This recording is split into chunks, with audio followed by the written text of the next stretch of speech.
This is a Willets Point Shea Stadium bound 7 express train. The next and last stop is Willets Point Shea Stadium.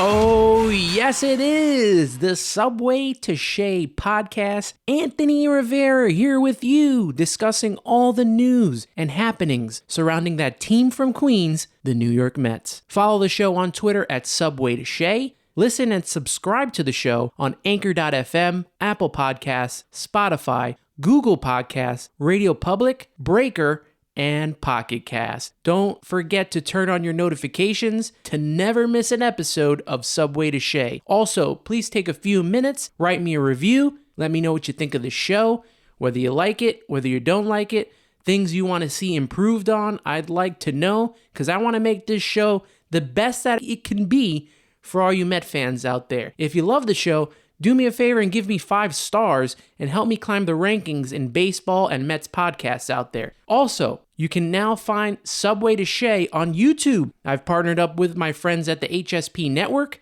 and you'll be able to find Subway To Shea content there. Just search High Spot Podcast on YouTube or youtube.com/High Spot Podcast and subscribe to their page to find content from this show. Coming up in just a few minutes, Tim Ryder will be joining the show. He is the lead writer and proprietor of The Apple, a full-spectrum independent site covering the New York Mets. He is also the host of the Simply Amazin podcast. But first, before we get to Tim, I wanted to give you a few observations that I took away from the Mets' first spring training game on SNY yesterday. Now, the Mets had previously lost to the Marlins in the first spring training game 2-0, but this one was on TV for all the fans that got to see it. A pretty good showing from the New York Mets. They won 2-0 over the Houston Astros at Clover Field. I know it's the beginning of spring training, but every pitch and every at-bat matters. It's one step closer for these players to make a roster spot. One of the biggest takeaways I saw yesterday was some great pitching all around, starting off with Marcus Stroman, who started the game, pitched 2 innings, had a really nice command of his pitches, had a couple strikeouts, 2 good innings by Marcus Stroman, who then handed the ball off to Jordan Yamamoto, and he also pitched 2 innings as well of shutout baseball from him. And for the bullpen, Jerry Blevins made his return to the New York Mets. Nice seeing him in a Mets uniform again. Drew Smith and Sam McWilliams. Now, we all know Sam McWilliams signed with the Mets for a minor league deal, possibly coming out of the bullpen. He struggled in the beginning of the inning, but was able to fight his way out with 2 strikeouts to end the game. Very good first impressions from all the pitchers. Now on the offensive side, Jeff McNeil and Albert Almora Jr. both hit solo home runs. Both were crushed. And this really affects, I would say, Albert Almora Jr. more because he's fighting for a spot on the roster, especially after Kevin Pillar signed with the team. So both of them hit solo home runs. That was all the Mets needed. Another big takeaway from me was watching James Mccann. Solid debut behind the dish. Strike him out, throw him out, snagging wild pitches. These are things that we didn't even see from Wilson Ramos last year. And this is all in one game from James Mccann. Mccann, really solid. Really enjoyed what I saw from him.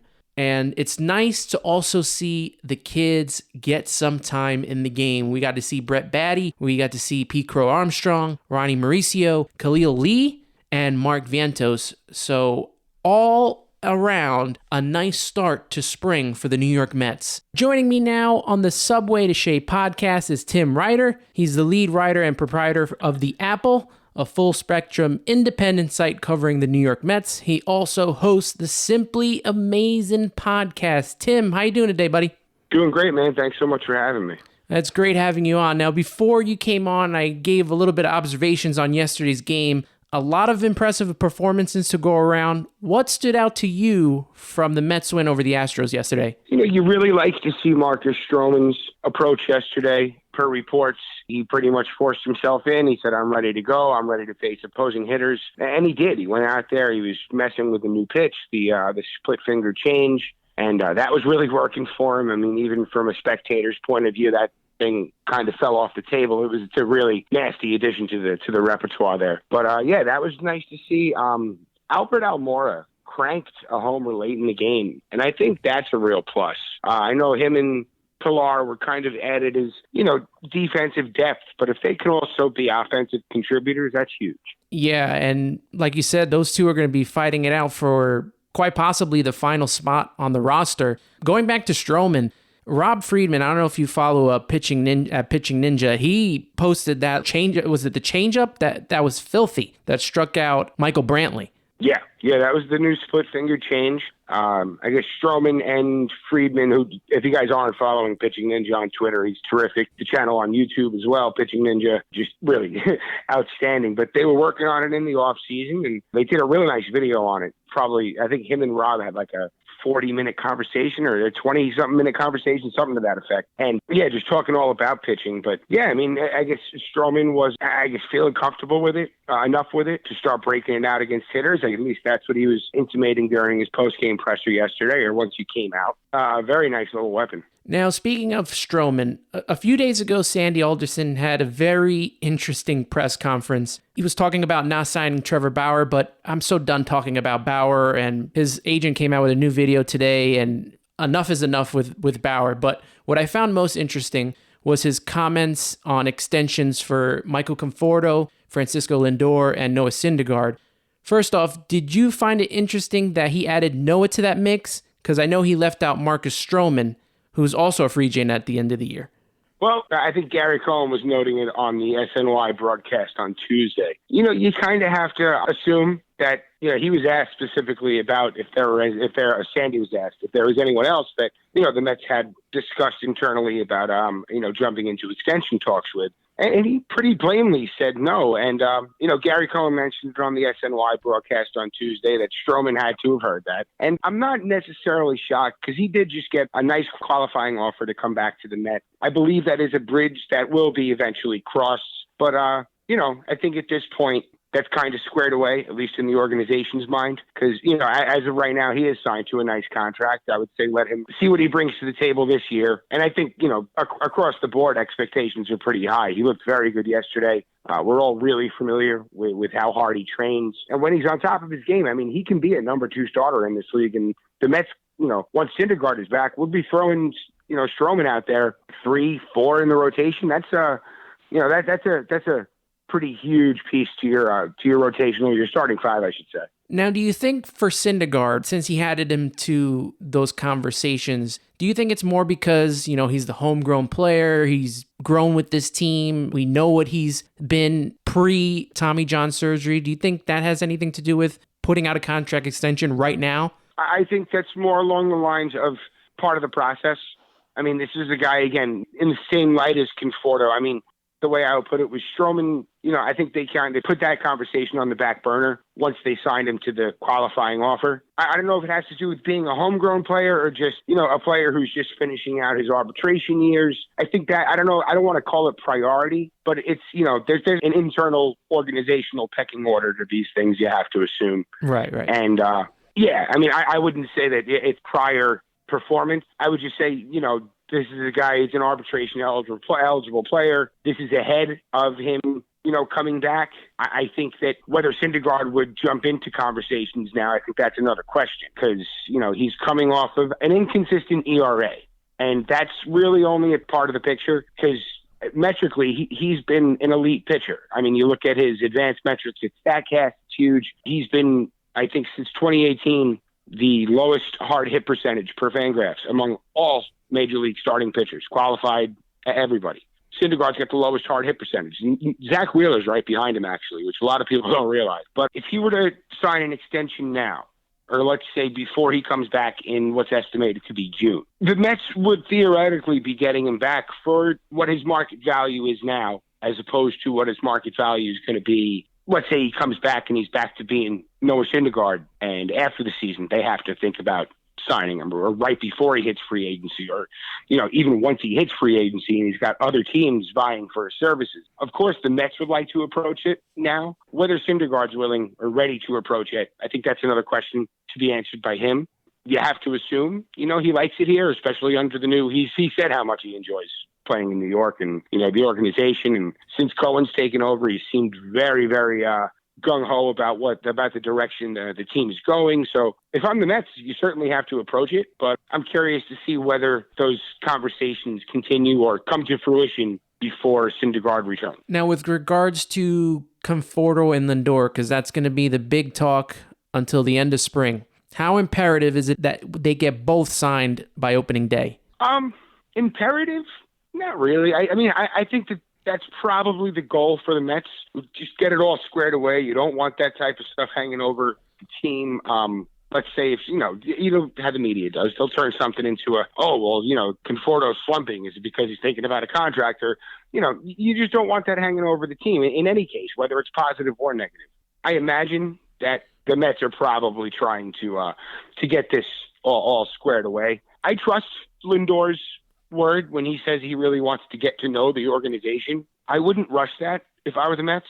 I think that with a player like Lindor, who, he's truly, it feels like he's settling in nicely, let him take his time, make his decision. I think he's going to end up being happy here. And if he is, of course, you back up the Brinks truck for him. Right. It sounds like maybe you would agree with this, that I would think Conforto would be the more, if you only could do one extension this offseason, it would be for Conforto, because you're dealing with Scott Boras. And also, I know we traded some pieces for Lindor, but there are other players available at shortstop, big-time shortstops in the offseason next year.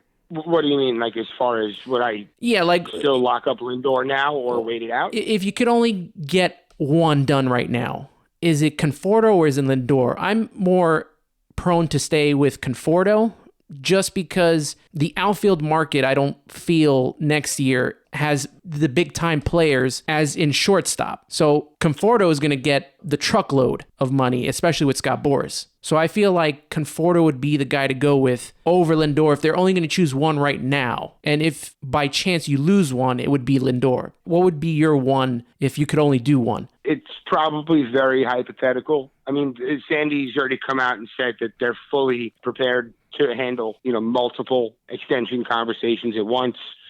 You have to assume with Cohen on board or at the helm, that won't be a financial issue for them. Hypothetically, if I had to choose one, and considering that, I have, of course, taken into account that the Mets would still have the option to bid for her services in free agency, and considering the market value for shortstops has pretty much been set by Tatis, one, Lindor would be my number one choice to bring in among that big class of shortstops next year. And two, I would still back up the truck for him just to, bring him in. If he wants to wait till after the season, if I'm the Mets, I'm still, making every intent or making it their intention to bring him back to Queens. I think he's going to be just a top-notch ball player here. He's young. He's a shortstop. He's terrific on both sides of the ball. If I'm the Mets, I get them both locked up before opening day. Conforto, again, seems like a shoe-in. His trajectory is through the roof. So, going back to after his shoulder surgery in 2018, he's just been on a steady climb. Let him go through another year of this trajectory, of this kind of ascent. And, again, I don't think it's going to be out of the Mets price range, but his price tag is going to go through the roof. And, I'm sure that Conforto knows this, and I'm sure that Scott Boras knows this. And, you have to know that the Mets know this. So it's a delicate situation. I think if it comes to the point that they have to, I don't think it's come to the point that they're going to have to choose one. I think that it's going to be, guys, our cards are on the table, and it's going to be on the players to say, hey, we want to sign now. We want to wait for free agency. That's probably the direction it's going to go. Of course, I'm not in these negotiation rooms. I don't know. But to answer your question directly, I would probably pick Conforto because his price will increase more over the course of this season than Lindor's will. because there's pretty much a ceiling on the shortstop position after Tatis.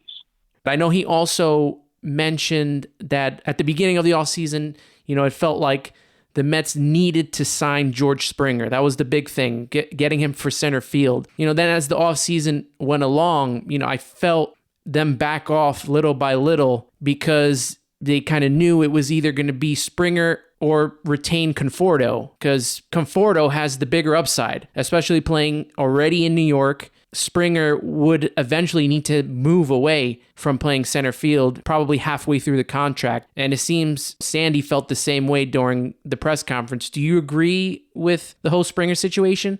Kind of from the start, I was of the school of thought that the Mets didn't necessarily need Springer, kind of for the reason you just mentioned. He's not going to be a center fielder for much longer. When it was in the 5-year, $100 million range, I think that was more of a realistic price range. It wasn't going to be anything outlandish where you're going to end up paying a lot for a guy who's not what you originally signed him to be. So, like you said, Springer was probably not destined for center field for long. I don't think that would have affected the Mets' pursuit of Michael Conforto. I think logistically, maybe, they had to think about that, but financially, no. I think that the Mets, they've said it from the start. They're not going to be drunken sailors, but they have the ability to do what they want now. And you don't let a franchise cornerstone in Conforto walk away. And I think that if they wanted Springer, they could have went out and got Springer. I mean, 6 years, $150 in a vacuum. Sure, he's probably worth that. Just for the Mets' plans, it really wasn't worth allocating those funds.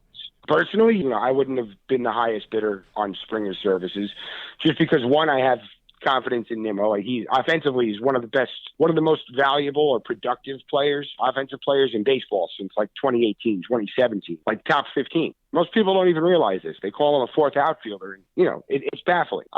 Last year, of course, 44 games in center field, but it was his first time ever posting a negative outs above average in center field. He's not been terrible. Under a microscope last year, sure, maybe he wasn't ready for the move. But, as Rojas said on Tuesday, as Nimmo said on Tuesday, the team has a lot of confidence. Nimmo has a lot of confidence in himself. Yeah, I don't feel a need to go out and spend that type of money on a George Springer when you might have just as valuable a player in your lineup already. Yeah, I'm definitely not ready to give up on Nimmo yet. I kind of tune into the Mets Fix as well. That's another website out there, and they kind of showed... JB, I'm sorry, I didn't mean to cut you off. No, go ahead. JB and Blake are doing a great job over there. And they showed just how of a hard time Nimmo with video and their analytics showed just a hard time for him adjusting to center field with him making turns going back on the ball.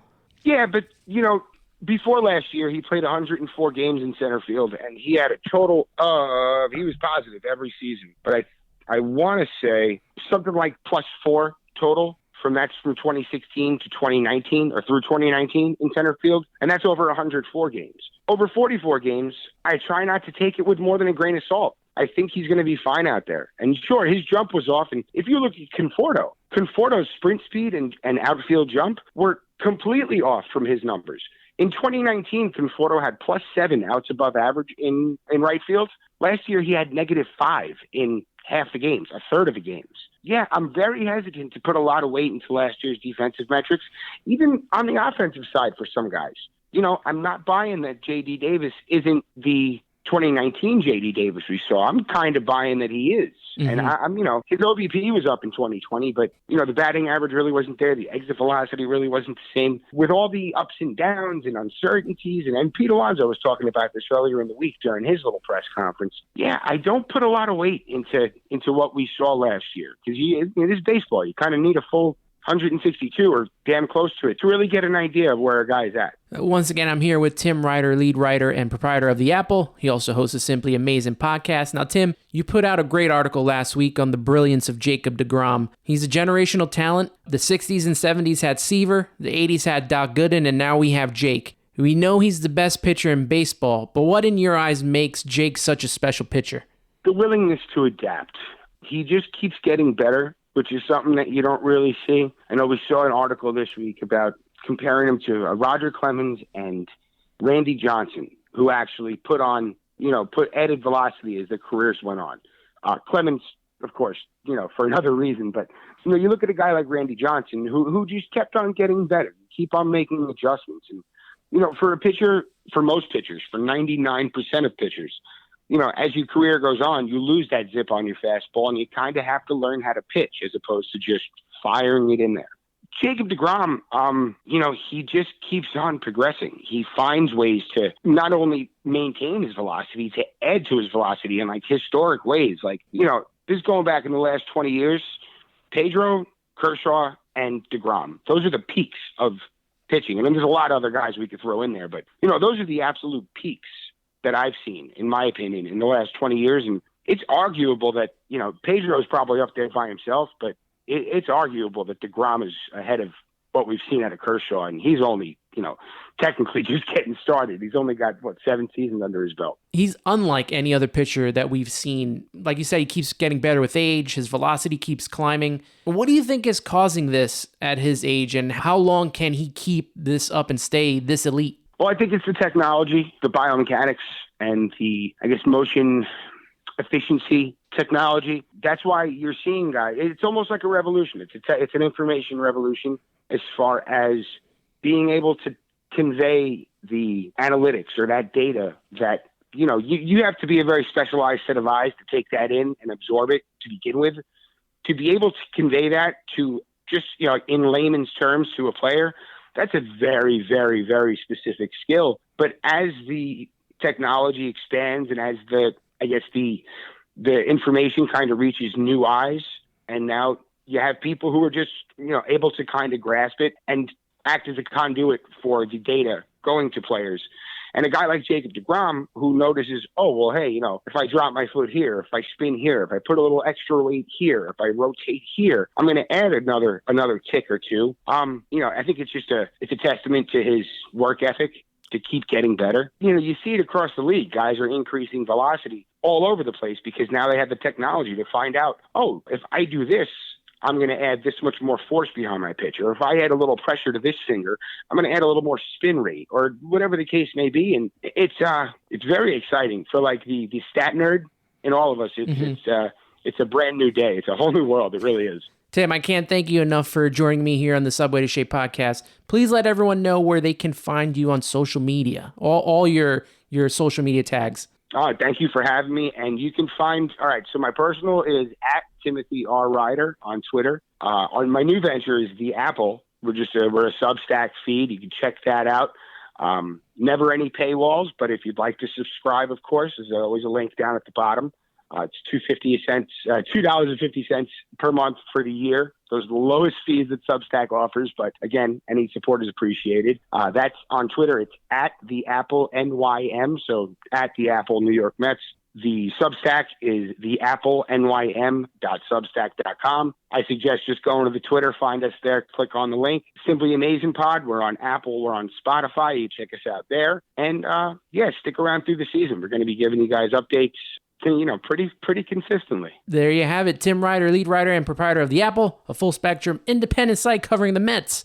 And he also hosts a Simply Amazin podcast. Tim, thanks so much for joining me. I appreciate it. And let's do it again soon, man. Very much. Definitely, man. Anytime. All right. Before we wrap up the show, I wanted to get into a few Mets notes. Starting off with, the Mets will be honoring Tom Seaver all season long, wearing the number 41 patch on their sleeve of their jerseys, home and away games. It's a very nice patch. If you saw, I posted it on Twitter through the New York Mets. They had posted an article about it, and I posted their picture, a little retweet, and that pinstripe 41 patch is a thing of beauty. It's nice to know that we are going to have a big year this year honoring Tom Seaver from the patch and the upcoming statue that should be coming out at Citi Field this year. So the Mets will be honoring Tom all season, the franchise, Tom Terrific. Now, I don't know if you saw on Twitter, but I picked up a Mets wine. I was at the store at Stu Leonard's, and they had this New York Mets Club Series Reserve Cabernet Sauvignon. Now, I don't really drink wine, but I had to have it, at least to hold. And maybe, you never know, I might open it up one day. Maybe for that special day the Mets might have, I might open it up and make some sangria out of it, because that's what I mostly drink when I have wine. There's that. If you check out your, local stores and see if they have that New York Mets Club Series Reserve and pick one up. I want to give a few shout outs here to a couple of Facebook groups, and I'm going to be doing this every shows. I'm going to point out some Facebook groups that I'm a part of, the Avid New York Mets fans, as well as the New York Mets Fans HQ. If you're on Facebook, join in on the group. I post my podcast there as well, so everyone can listen. But these are a couple groups that are letting me come in. They let me post my show and let me talk with the Mets fans, and I enjoy it. It's always a fun time. So the Avid New York Met fans, that's one group, and the other group, New York Met Fans HQ. If you're on Facebook, go on there, check them out, and join the group. Get all the Mets conversation in there. A whole bunch of fans just having a good time, talking it out, and that's pretty much it for that. Like I said, I'll be doing shout outs to other groups every episode. Check it out. Before I wrap up here, I'd like to ask you one more time. Every show I'm going to do it, but please, this will help me out a lot. Please take a few minutes, write me a review. Let me know what you think of the show. Things you like, things you don't like. I want to improve this for you guys. Every week, I want to get better for you guys and show you that this show could be up there with some of the best baseball podcasts and Met podcasts that are out there right now.